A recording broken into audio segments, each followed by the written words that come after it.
You're listening to the Echo Ratings Eventing Podcast, the show with a light-hearted look at the eventing world, all of the big event previews, reviews, and special guests, and of course, backed up with all of the key Echo Rating stats. Welcome to the Echo Ratings Eventing Podcast.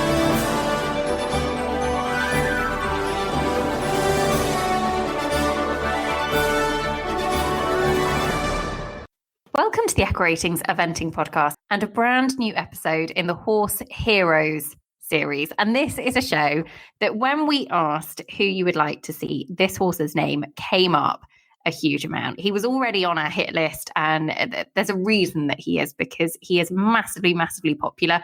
Catherine Austin is with me. Catherine, we have been like two school children reminiscing over his career. I know, it's so exciting to do this because this horse is a proper hero, a real, more than a stalwart of the sport, a hero of the sport. And it's great a few years later to be able to give him, some of the credit that he utterly deserves. He really does. And actually, he's one of those horses that you always appreciated he was great. And he did have moments that he got his own individual glory, which we will talk about as well. But he was an absolute stalwart for Team GB. And they are, one of the things that we're going to be talking about. It is, of course, over to you. He represented Team GB on 8 consecutive championships from the World Games in 98 all the way through to Blenheim Europeans in 2005. Didn't miss a year. And with us to talk about his career and his highlights and what he's like at home, Jack as he's known, is none other than his partner in crime for his career, Jeanette Brakewell. Hello. We are really looking forward to talking about this. We've already had a quick chat and we're all sort of a little bit giddy, I think, because he was, as I say, an absolute legend. He is 32 years young now. He is still going strong. He's with you at home. He had the odd trip out to events just to have a bit of a party on the lorry and visit shows in the last couple of years. But he is full of life and loving it, isn't he? No, he is. Just the other day, he was out in the field and decided he'd just have a bit of a canter and a buck around. And, yes, he's a bit stiffer and he's obviously 32, so he's not going to be like a spring chicken. But no, he's still loving life. He looks great. He's still got that sparkle in his eye. And, he's still top dog. Oh, well, he deserves to be top dog. Now, one of the things that I really want to kind of pick up on is his longevity as a team horse. He came to you as a young horse, so we'll go back to the very beginning first. But he came to you as a young horse. I think he was just rising 5. Is that right? And did he start out his career in racing? Well, yes. I mean, he was bought as a racehorse by the Clegg family up in Yorkshire, bought from Ireland. And that was his intended career. I think when they bought him, they thought this strapping 16-2 big magnificent horse was arriving, and it turned out to be this weedy 16-hand upside down looking ginger thing. And he wasn't quite what they intended, I don't think. And then on top of that, it turned out he got a heart murmur. Which I think is quite common with the thoroughbred and the racehorses. But it used to miss 2 beats and then beat 3. So I think it was seen as a flaw, and, we shouldn't put him into racing. My theory is he's got such a big heart, he doesn't need to beat so many times. So hence why he's lasted so long. How did he come to you, Jeanette? So I was working up in Yorkshire as a working pupil for a chap called Chris McGran, and I had a horse of mine there, Uncle Arthur, which I did juniors and young riders with.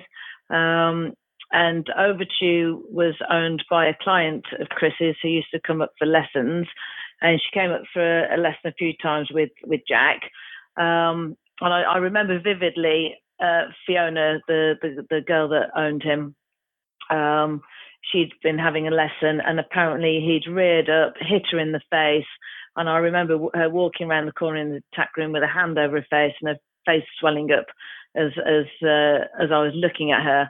And she says, "I'm not riding that bloody horse again. You can ride it. It's way too sharp."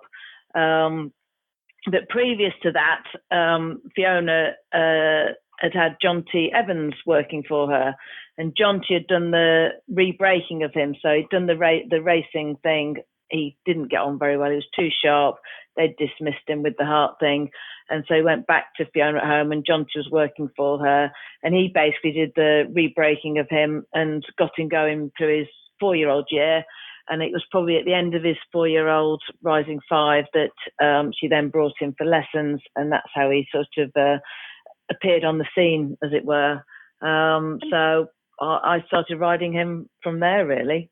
And did you like him? I mean, what did you think of him straight away, if you can remember?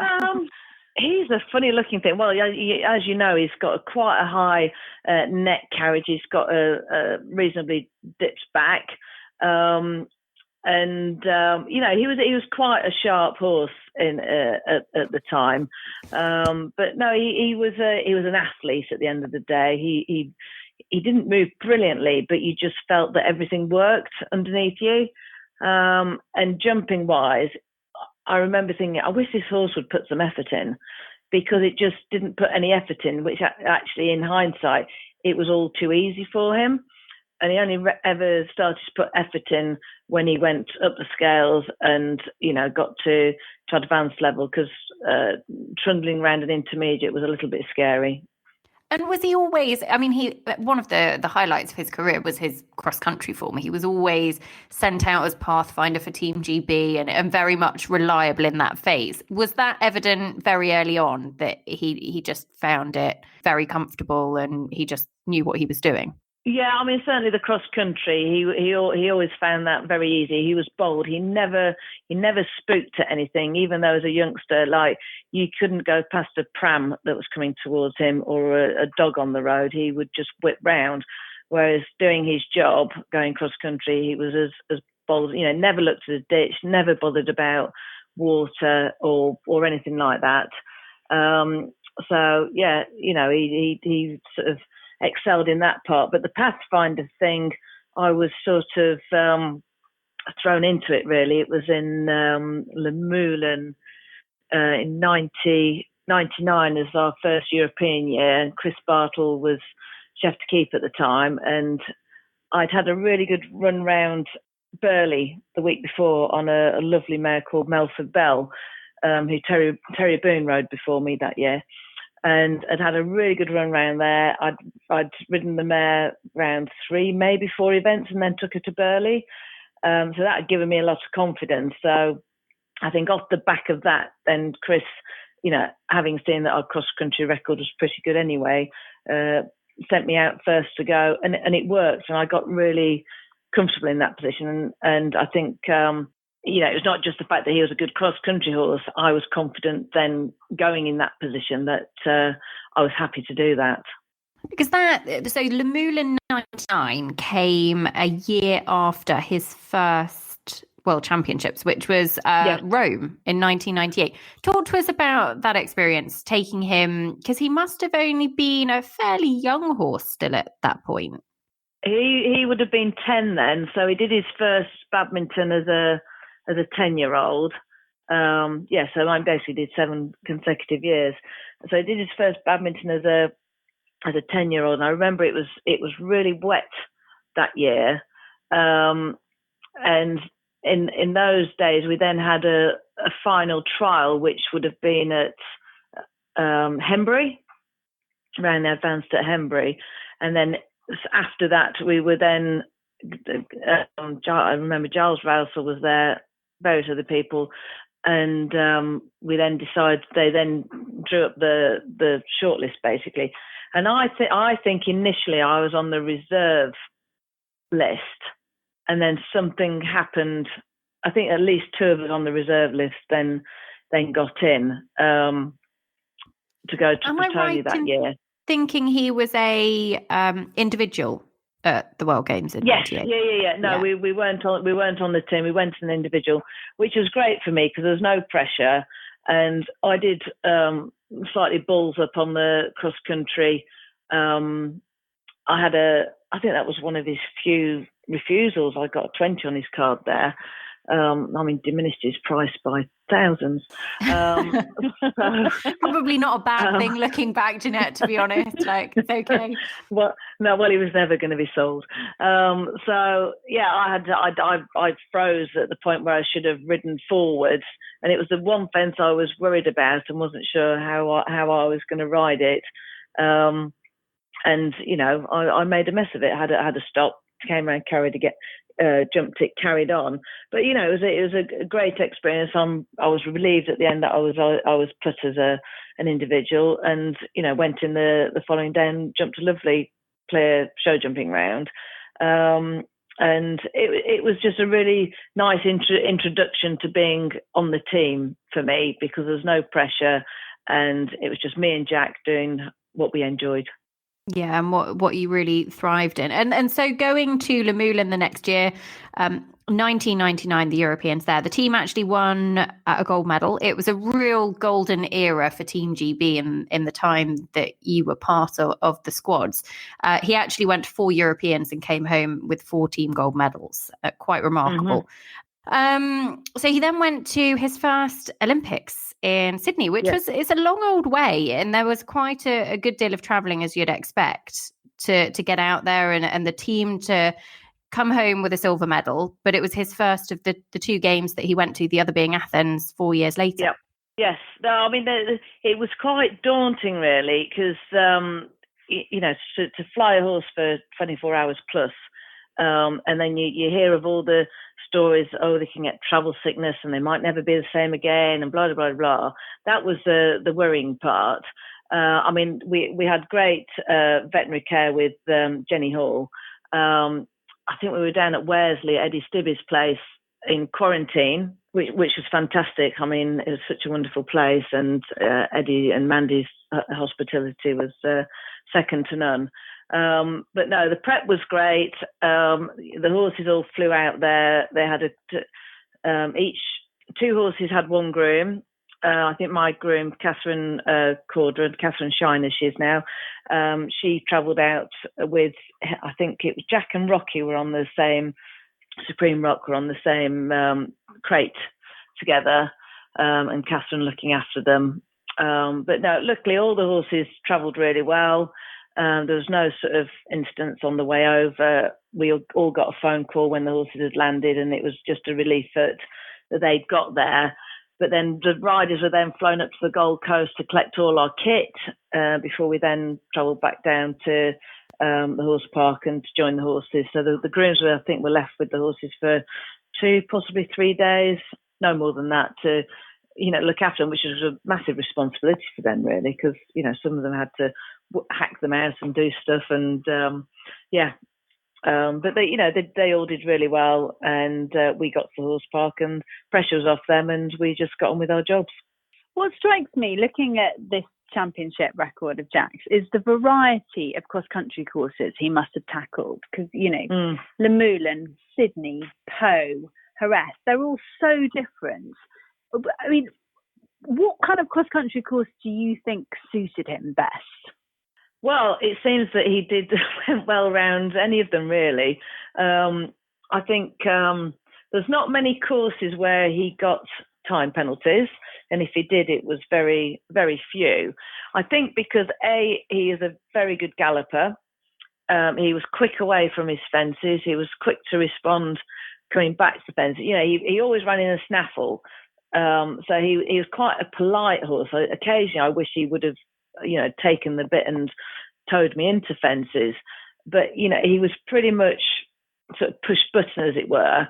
The only time he was a little bit tricky sometimes was when you had to do the woeing, slowing down for the fences, where his neck would shorten a bit, but his body would keep going. And it's at that point I wish you'd taken the bit so that your whole body would slow down, but you'd stay connected to then keep the forwardness. But he was a cat-like horse. He had very good technique. But yeah, I do think the fact that he was fast at travelling between the fences and quick to respond, and a bold horse, there was not many things that I thought, we're going to have a problem here. But there was a couple of fences where I thought that would not suit him. I'm going to go the long route, and I did do that a couple of times in his career. And he was so fast that you could do that, being a thoroughbred and, being adaptable and adjustable and that sort of thing. Yeah. No, generally, yes. I mean, the first time I did a long route was in Po at the Europeans. It was a fence 4. It was early on. I was second or third to go, and it was climbing up a hill, the fence before the water. And it was just quite a narrow fence. It was really upright. And it was the sort of fence I thought, well, it's the sort of fence he would leave a leg on. And I didn't want to be leaving a leg that early on in the course. And I went the long route there. And I did end up with a few time penalties. That was the year that they changed the scoring format. And for every second you were over the time, you got one time penalty. Yeah. And you probably see from the results and the scores that the scores were more in the 70s and 80s, whereas originally they'd have been in the sort of 40s and 50s before that. And the only other time that I went a long route was in Athens. Towards the end of the course, we had to jump on a bank, and then it was a narrow. It looked like a pot. Type fence. Urns. Yeah. Do you remember that? Caught so many people out. Nicholson. Well, yeah. Exactly. And if you think about it, those people that got caught out, so Nicholson, Hoy, and Heidi Antiquitas, she fell off there on that old horse. All those 3 were older horses. And I thought in my head when I walked the course, I'm not going to jump that fence. I'm going to go around because I know he would probably leave a leg there. And in hindsight, the horses that did leave a leg were the older horses because they get complacent, because they get a little bit overconfident, a bit cocky. So that was I justified myself there. One of the trademarks of his career, as we've already said, was that he was the pathfinder. Did you actually relish the going out, because you didn't get the opportunity to watch other people and to get those team sort of orders back? Did you actually relish that because you knew him and you knew what did suit him? I think because I knew him so well, I would walk the course and make my own decisions, and I was better off not knowing what had happened or what might happen. And the only time that I was not pathfinder was in Punchestown in 2003. 2003 Punchestown. I went second. Leslie Law was first to go. He went well. It was in the time we still had Roseland tracks and steeplechase, and at Punchestown you could hear everything that was going on because it's in, it's on the race course there, and tannoys everywhere. And on phase C, I had to wait we were held at the start of phase C because there'd been an incident on the course with poor Austin O'Connor. And I then just started to wind up, and it just did not do my positive mental attitude any good at all, because I wasn't in the position I was comfortable with, and then all this went on and things weren't going well, and I was just so anxious, and I've never ever been anxious before, and got to the start of the cross country and still anxious. And I think we probably had to wait even a bit longer in the 10-minute box. It was longer than 10 minutes. And went off cross country and just wasn't riding as I normally would do. And then I'd had a fall coming out of the water. I jumped into the water, then jumped onto the step, missed our stride and tipped up there. But, we were fine. We couldn't finish the course. It was disappointing. But, I think we still won an team medal. You won team gold. So we got team gold. I can't remember if Pippa won the individual. I think she did, didn't she? No. No. Oh no, Nicholas Touzon. She got the individual bronze. Galland de Sauvière. Before that was WEG the year before, and that's what we really want to hear about. Oh, can we go back highlights, to 2002? Yes. No, indeed. No, that was fantastic. Because that was it was a highlight. And actually, he was a horse that gave so much to Team GB that it would have felt a little wrong if he hadn't come out of it with an individual medal. And with his actually, own medal, absolutely. with one that was all his. And Jerez was that year, 2002. He took the individual silver. It was the year that actually Jean Toulaire won with Espoir de la Mer. And it was a notoriously tough cross-country track. Talk us through it, because it must be one of the key memories for you of his championship career. No, indeed, absolutely. I mean, the course was it was Mike Tucker course. It wasn't the hilliest of courses, but the hills that were there, i.e. the one before the water, and then the complex that followed into through the water was. It just proved very challenging, and I didn't see a big problem with the fence, but I mean it was tough to ride. The ground was hard. I think there had obviously been watering, but the ground was firm. I think the chase was the chase course on a figure of 8. I think it was, which was always very confusing, but. It was a tough course, and I was so relieved to have gone early, got it done with. I think I was home inside the time, and Jack didn't mind the hard ground. He actually ran in any ground that you put him in, really. But having jumped the water jump fence, which was a real steep ramp into the water. I remember popping the little rail at the top, which was not very big, but if you had a horse that overjumped, you certainly got pitched forwards. And I remember coming down this steep hill, having jumped the little rail at the top, thinking, I'm in front of the movement here. And I remember crossing my hands on his neck to stop myself from going any further forwards. And as soon as we hit the water, I just picked his head up and kicked him through. And he just kept going. But no, it was a real tricky course. It was a cleverly built course, and the results showed that. The British team was sort of a legendary team made up of real proper equine heroes, wasn't it? I mean, H2O. Yeah, so it's Sheer H2O, Scream Rock. Yes. And they all had problems.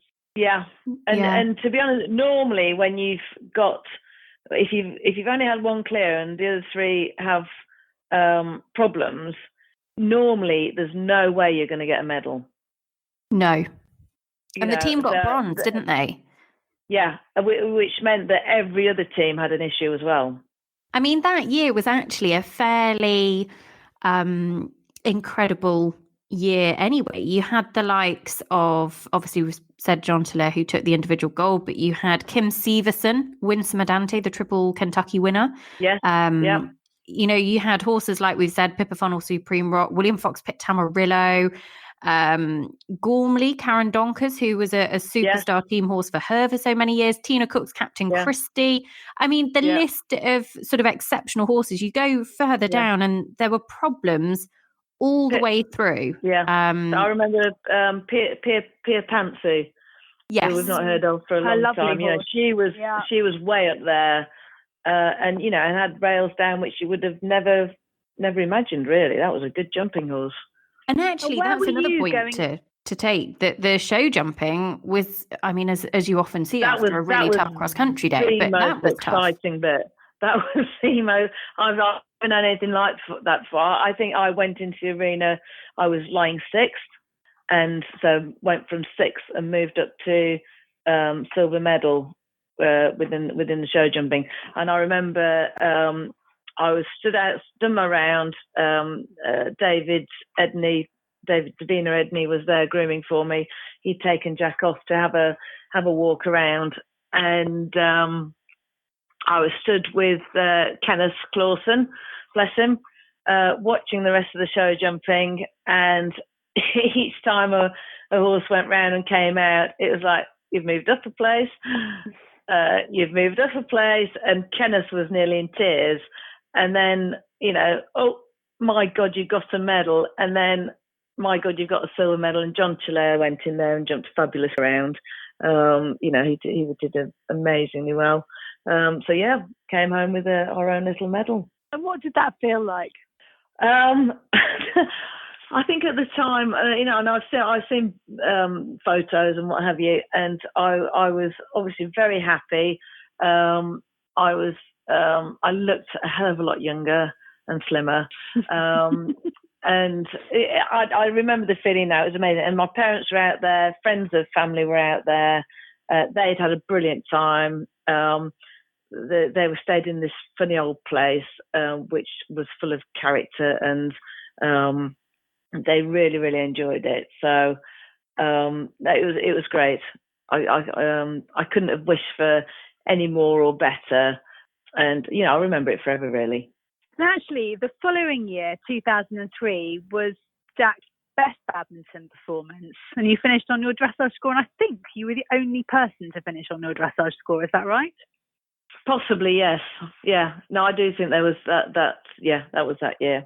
And actually, that was the year that Pia Pantsu finished just in front of you. So you'd beaten her in Jerez the year before, and then she sort of knocked you down into third at badminton. It was the year that Pippa Funnell won with Supreme Rock as part of the Grand Slam year. Tiny fraction. Yes. Yeah, Pia. Yeah. It was all very, very close. I do remember that.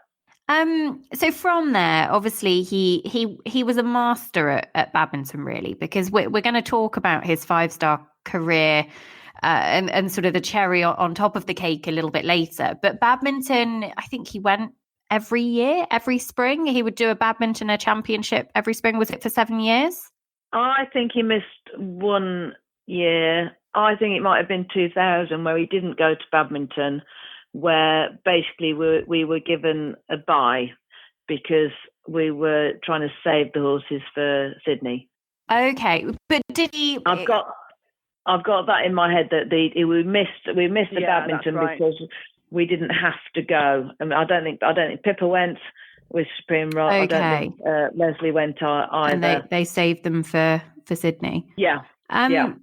But he was, I mean, we've just said he was third in 2003. He was seventh in 2004, fifth in 2005. I mean, badminton 2006, he was fourth. He had a whole host of top placings. Was it always somewhere that he went and he knew where he was and he knew, right, badminton? Oh, yeah. No, absolutely. And I think my first year at badminton, I was stabled in the Portcullis yard, the little yard around the back. And I'd been in that yard, I think I was there then the next year.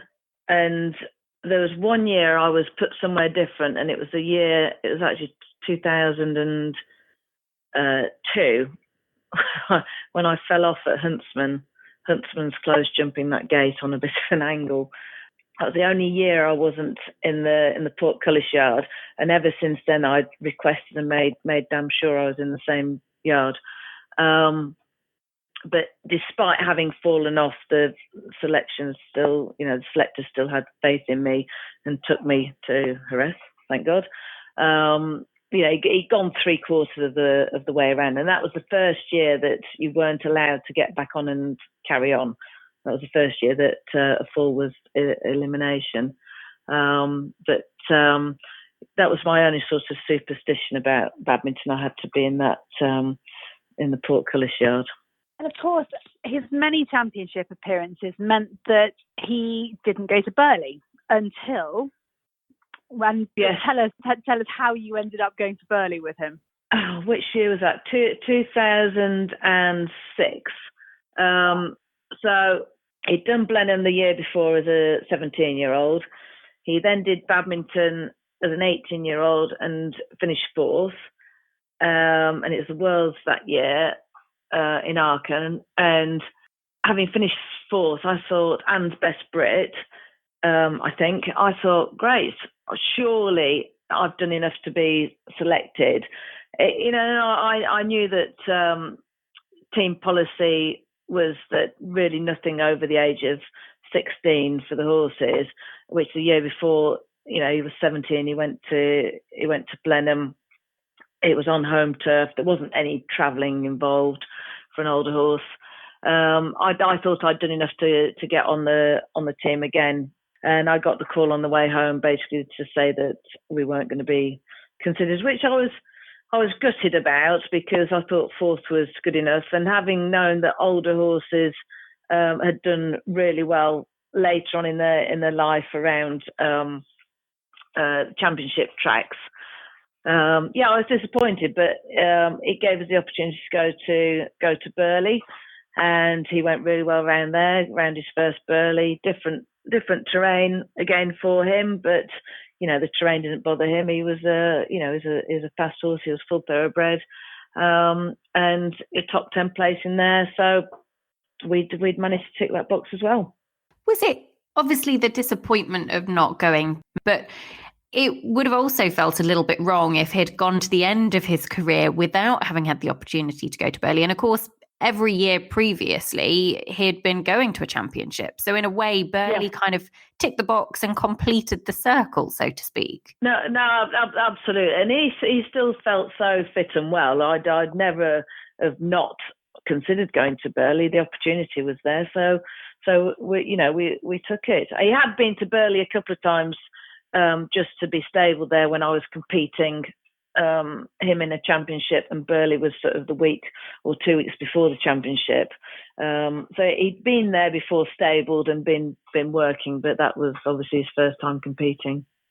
And he went from Burghley to Badminton in 2007 it was, which ended up being his last run at 5-star. He finished still inside the top 15. And he was 19 doing his final Badminton. Did that, or when did thoughts sort of turn to actually this could be it and retirement is perhaps looming for him? Well, to be honest with you, I was really disappointed not to be in the top 10, which was my aim before going there. And I think he had a couple of rails down, and Jack was generally either clear or one down. And, he was obviously starting to feel his age a little bit. I was disappointed not to be in the top 10. And, I thought, well, that for me, he'd done well enough. I didn't want to try and do another one to try and prove a point. He was 19. He owed me nothing.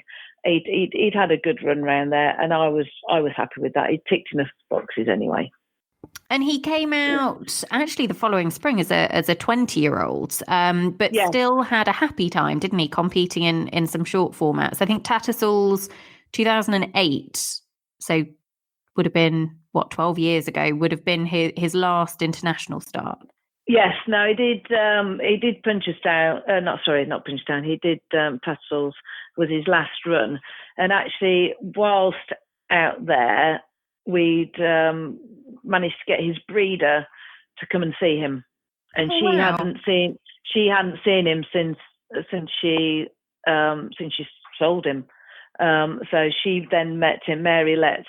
She then met him for the first time since, basically. I'm not sure. She might have seen him at some of the events, but we got her in the stable. We got a lovely picture, which is in his book, of Mary and Jack and myself in the stable yard at Tattersalls. So it was great that she could be there to see him.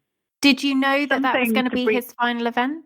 I think I did actually, because he did Chatsworth a couple of weeks before, and he was all right, but he just lost his spring. He actually started to feel older, and I just knew we couldn't keep pushing it. He was feeling older, but he was not the sort of horse you could go then and just play around doing novices, because he would have found it too easy. That it would have been a bit frightening. Like I said earlier, I ran him round an intermediate at Lincoln as one of his prep runs, and he just it didn't frighten me. But I thought, Jack, you're not even backing off any of these fences. This is just no good. So it was better around the bigger tracks. I remember his Burghley year, he ran around 4 events.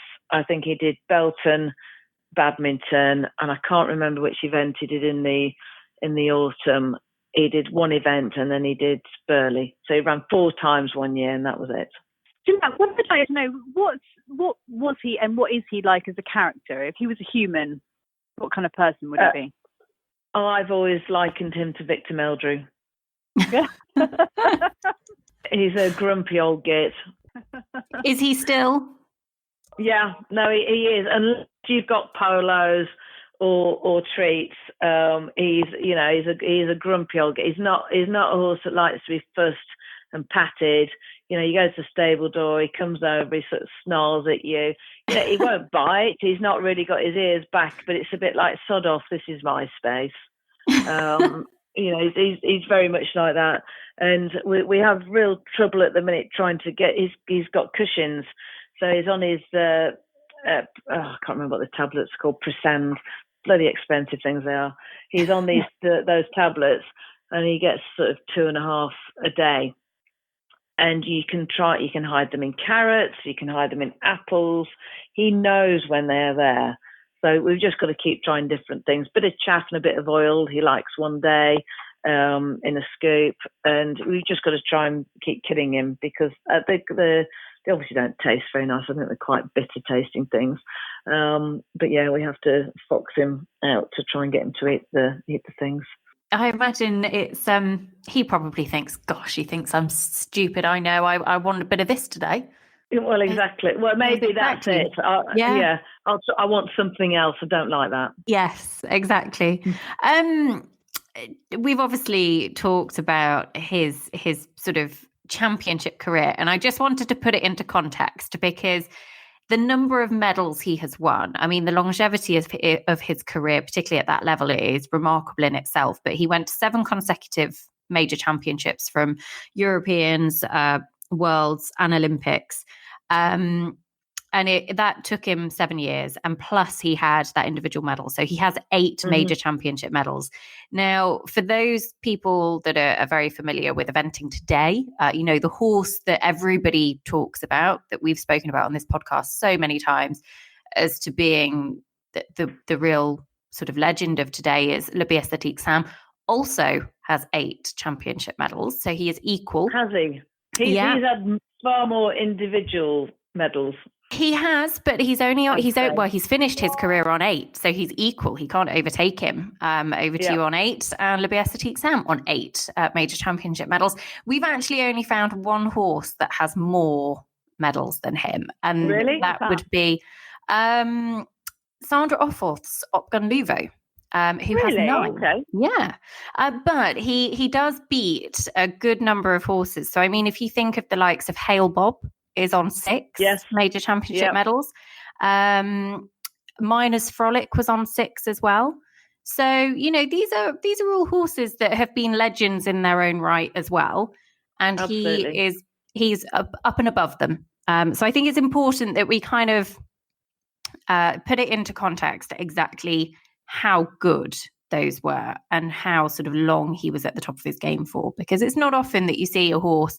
I mean, I certainly can't remember another horse that has represented their country at that many consecutive championships. So no. Was there a secret to it? 8 years. No secret. He was I think he was just a very tough, Jeanette, tough sound horse. Yeah.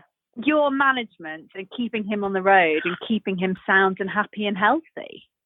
I didn't do anything. He did it all himself. I promise you. He never wore bandages in the stable. He was always, free-legged.